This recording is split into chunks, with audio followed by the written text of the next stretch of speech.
All right, so the official depth chart for the 2024 season was just recently released today, I believe. I don't ever pay attention to these before games. I never have, but I've been kind of invested this year, so I wanted to do a video on this, just giving my thoughts on it. I'll try not to speculate on anything. There's been some trade rumors, obviously. This is not about that, so I'll try to keep that out of here. Let's just start on offense. So we're starting at our receiver 2, I believe this would be, Van Jefferson. So he's taking first-team snaps right now. He is, I don't know, I get having a fast guy at the slot, and that's why Calvin is probably going to be, I can see it. He's our what do you call it? Our slot receiver. I get that. Obviously, I'm not too happy about seeing Van fucking Jefferson being R2, RX. But it is what it is, you know. I'm sure we'll figure something out there. Left tackle, Dan Moore Jr. I've read that Fatanu is taking first-team snaps now, and they've moved Broderick to left and Dan Moore to right, like it should be. I think that's what it's supposed to be. I don't remember. So I'm taking that with a grain of salt right there. I don't think Dan Moore is going to be the guy that starts first game of the season. Maybe in the preseason, but Fatanu is absolutely going to start. I think it's all but a guarantee at this point. He's been impressing a lot in training camp. So I think we can expect to see Fatanu taking snaps in the first game at left tackle, or right tackle, I believe. I think Broderick's natural place is left tackle. Left guard, Isaac. Yep, that's obvious. Spencer Anderson was, I think, the guy we drafted like 2 years ago, in like round 6. I think he was injured for a bit. That might be somebody I'm completely off on. I think that's who that was, though. But yeah, Swamalu is one of the best guards in the league. I'm very happy we got him, and I'm glad he's the guy that's there at this point. Center, this is weird. I don't know that Nate Herbig is going to be starting there. That's how they have it, though, so that's kind of daunting. I know that he's probably, has he taken snaps there before? I don't remember. I think he has, at least in practice, obviously, if he's doing first team, but yeah, that's kind of, I don't like that. I'd imagine Frazier is going to be our guy at that point when we get to the beginning of the season. So yeah, I don't know if that's official or not. Right guard, Daniels, obviously. McCormick, we just got him. I like that he's taking seconds. That's really good that we got some depth online. When we first picked him, I was kind of like, that's kind of weird, you know, because I feel like there were some receivers at the time that we could have picked. But now that I think about it, you know, it is nice because Daniels is getting up there. He's probably going to be gone in a couple years. Maybe this might even be his last year. Who knows? So yeah, that's nice. Broderick Jones, yep, right tackle. That's where he was at last year. I'd imagine he'll start the season there. If they're really hell-bent on playing Dan Moore Jr. as a starter for some godforsaken reason. But realistically, I think by week 3 at the latest, you'll see this go here and this go here. Tight end 1 would be Freiermuth. Tight end 2. I love our tight end lineup, even our guys right here. I don't know about Pruitt, obviously, because we just got him, but I know Rodney Williams has come in and he's made some catches from what I remember. I think. I could be wrong there. But yeah, I'm happy with this. I'm happy with this specifically because I know that the meme is that Arthur Smith uses his tight end 2s more than Kyle Pitts, and that's not really a big deal, I guess. Freiermuth is already like a receiver 2 for us, so hopefully it's a lot more goal line fades to this guy is incoming for this season. Running back, Najee, number 1. We've been kind of shitting on him. I understand that people are pissed that we took him in the first, and he evidently hasn't lived up to that standard, and I don't know. And maybe I'm biased because I bought a jersey. I made the one mistake. You don't buy jerseys for receivers or running backs, but I did. I bought one for Najee. He's my favorite player on the team right now. And I don't know that people don't understand that you can't just stick Warren at R1 and expect him to play well, because he plays as good as he does because he's a 2 and because he can come in and people aren't prepared to defend against 2 different running backs like that. They're completely different. I love this 2-headed monster that we have with these 2 guys, though. And I hope we keep that for years to come. Cordell, I don't know, maybe some sweeps, but he's going to be our kick return guy, maybe punt return guy more than anything. So I don't know that this just really pertains to running back. Fullback, yeah, we don't use him anymore. I wish we did. QB, Russell Wilson. No surprise here, even though he hasn't played in training camp. I'm excited for him.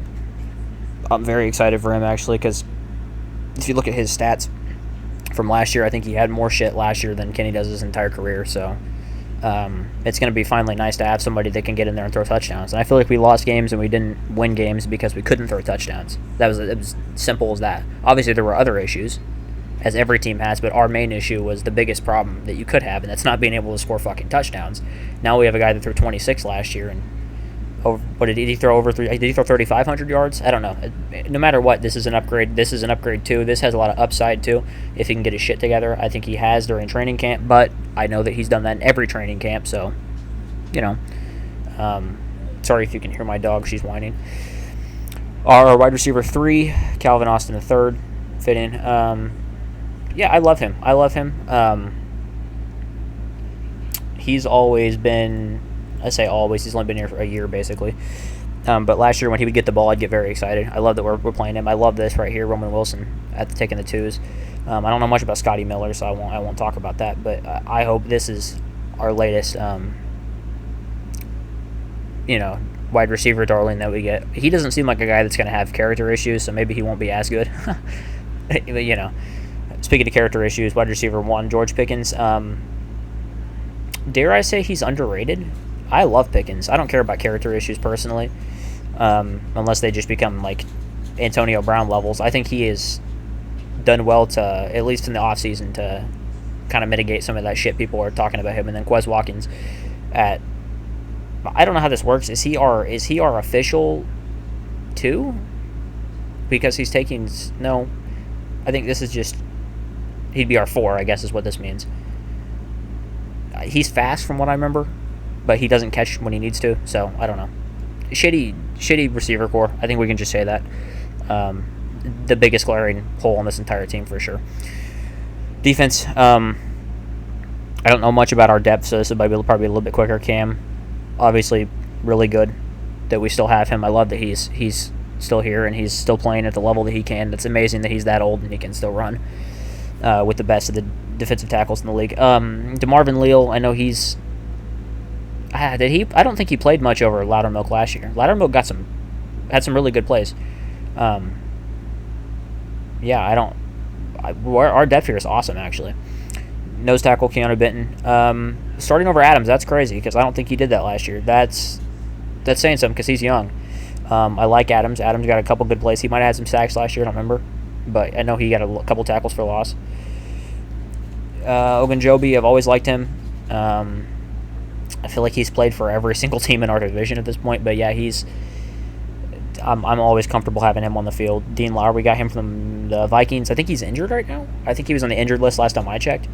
I heard he was shit. I heard he was really bad from Vikings fans. But, Logan Lee, we just got him. I'm really excited for him. Just the way he looks, I feel like he's going to hit somebody the first game he plays really hard. Force a fumble maybe. I don't know. I like this depth too. I'm liking our depth. I'm liking our defensive line in general. I think is one of our strong suits in terms of pass rush. Goddamn, do they suck at defending the run though? And maybe that's Austin's play calling. I don't think it is. I think it's just they're kind of slow, but who knows? Good depth though. If we get injuries, we're gonna be okay. TJ, nothing really to talk about here. Interesting that Herbig is the 2 for right. I thought he was the 2 for left. No, he would have played. Yeah, that's weird because he played in place of Watt in the playoff game. That's weird. Queen, Peyton. This is fucking awesome right here. Holcomb is really far down, so I'd imagine he's still injured. I don't know if he's rostered. I don't know if he's going to be able to play for a while. I doubt he's starting. Obviously not from this. He's starting this. I don't even know who this is, and he's above him. That sucks. But this is fucking awesome right here. This is awesome, and I don't know who this guy is or this guy. Smith, Highsmith. Yep, this is the usual. Really good depth at this point. Marcus, I'm so fucking glad we re-signed him. He is so good at football. It's not even funny. I love him. CB1 would be Porter, obviously. Darius Rush is our 2. I like that. Good depth there. I think we'll be okay at that spot for sure. This signing was really good because, from what I've been seeing at least, he's going to allow, Minkah to do what he usually does, and that's fly around and not have to play in specific spots. That's what he was good at. He's kind of a poor man's Polamalu in a way, where he can just fly around and do his own thing. He always gets interceptions when you let him do that, and he's a machine at hitting people. So having somebody that can, actually lock in and take on the strong side, so he can play actual free safety instead of playing both the safety positions and a corner spot like he was doing last year. That's going to be awesome, and hopes he doesn't get injured, obviously. Knock on wood. Killebrew, best special teams player in the league. And then Casey as a backup, and then Ryan Watts. I thought he was corner depth. I think he's tall, though, so maybe that's why we have him there. I don't know. I'm hoping he's good, though, because we got him. Was he undrafted, or was he there last round? I don't remember. On the other side, Dante, I don't know how to feel about him. He's hopefully good enough to just lock in and allow us to have some kind of stability there that we didn't have last year with fuckboy Levi Wallace. Corey Trice, that's cool to see him actually playing and taking second team. And then this is crazy. He's actually taking starting snaps as our nickel. That's cool. Yeah, I haven't seen training camp footage from the defense that much, focus on the defense, so I don't know how he's been playing. I've heard good things, already picked off Fields. Sutton's obviously suspended. And then this guy, I don't know who that is. Awesome punter, Bill Burr. And then Boswell, obviously, not much to say here. This is one of the better special team league units in the league, I'd imagine. Probably the best special teams coach, too. So, yeah, that's just a little look at our depth chart. So, I hope you liked my take. If you have anything you'd like to critique about it or you'd like to discuss, shoot a comment down. I'll probably respond to you. And thanks for watching. I'll see all you lovely people in the next video.